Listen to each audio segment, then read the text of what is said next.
itu akan menemani kita nanti buat bekal di akhirat nanti. Dan keluarga dan harta, setelah kita dikubur, harta dan keluarga itu pasti meninggalkan kita hanya berdua dengan amal.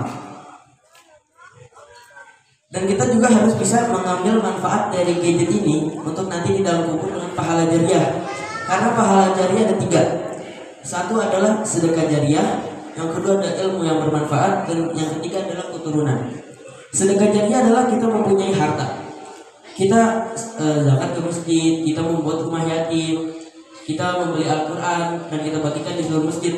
Apabila ada orang yang masih menggunakan untuk suatu hal yang manfaat, saat kita wafat nanti, pahala itu akan masih mengalir untuk diri kita.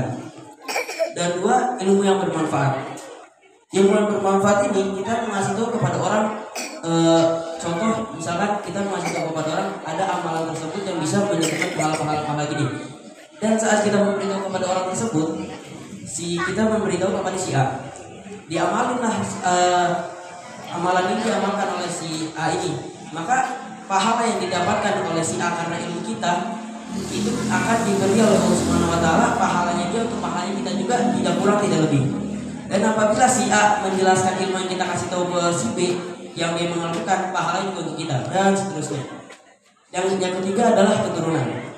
Apabila kita mempunyai keturunan dan keturunan kita insya Allah bisa menjadi ulama besar, bisa memberitahu ilmu kepada orang sekitar.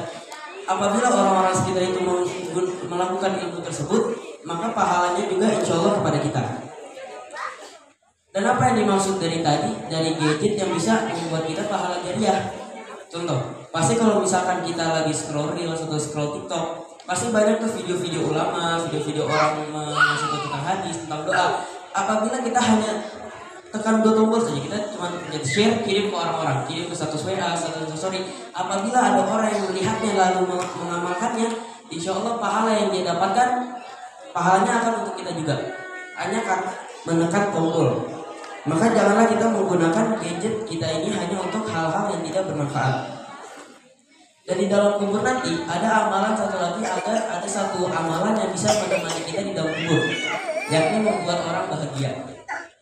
Apabila kita membuat satu orang bahagia, maka Allah akan mengutus satu malaikat untuk berzikir kepada kita sampai kita wafat. Dan saat nanti kita wafat nanti, malaikat tersebut akan menemani kita di dalam kubur, akan membantu kita untuk menjawab pertanyaan malaikat munkar dan nakir, dan juga membantu kita untuk menyeberangi jembatan Shiratal Mustaqim. Apalagi yang kita buat bahagia adalah anak yatim. Karena disebutkan oleh hadis oleh Rasulullah SAW, Rasulullah berkata, barang siapa yang membuat anak yatim berbahagia, yang peduli dengan anak yatim, nanti di akhirat dia sama aku akan seperti ini. Apa maknanya? Dia dan Rasulullah akan sedekat jari tengah dan jari tunjuk. Ini adalah jaraknya dia dan Rasulullah. Berarti dia akan bersama dengan Rasulullah di akhirat. Dan juga jangan lupa kita harus membahagiakan orang tua, apalagi seorang ibu. Karena surga ada di telapak kaki ibu. Karena apabila ibu ridho dengan kita, maka Allah akan ridho dengan kita. Apabila seorang ibu marah dengan kita, maka Allah akan marah juga dengan kita. Karena apabila kita bisa membuat orang tua bangga, seorang ibu, insya Allah surga itu sudah dijamin sama Allah Ta'ala. Dan jangan lupa memperbanyak puasa, karena dikatakan paling minimal bagi seorang yang berjalan di jalannya Allah dalam sebulan itu minimal puasa 3 hari. Kalau bisa di hari Senin atau Kamis ataupun Ayyamul Bid, maka lebih afdal. Agar syahwat dan nafsu kita menurun, semoga kita bisa menggagalkan orang tua dan bisa dikumpulkan lagi di surga. Yang paling atas ini Jannatul Firdaus. Dan request dari Umi,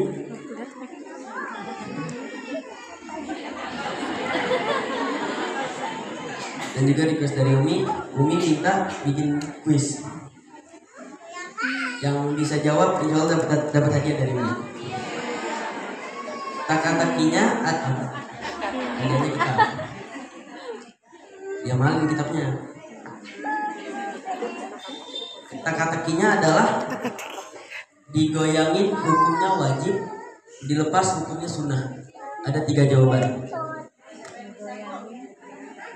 Apa digoyangin apa? Hukumnya wajib, dilepas hukumnya sunnah. Pertanyaannya, digoyang-goyang wajib, dilepas sunnah.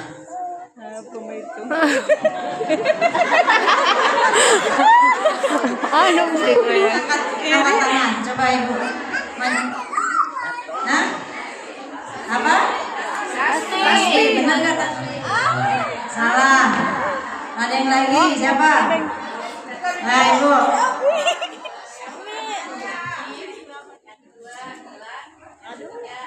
Benar? Jelasin dong kenapa? Dalam wudhu itu apabila kita menggunakan perhiasan, jawabannya adalah gelang, cincin, dan anting, ataupun jam juga bisa. Karena apabila kita saat kita wudhu, apabila kita menggunakan perhiasan dari tiga itu, diwajibkan di dalam Rasul diwajibkan bagi mereka untuk menggoyang-goyangkan perhiasan tersebut agar masuk kena kulit dan sah. Tapi kalau dilepas itu punya sunnah.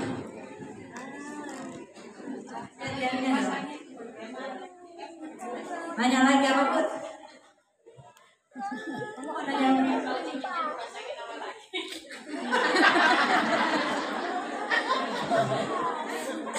Kalau cincinnya dipasangin, maksudnya gimana Bu?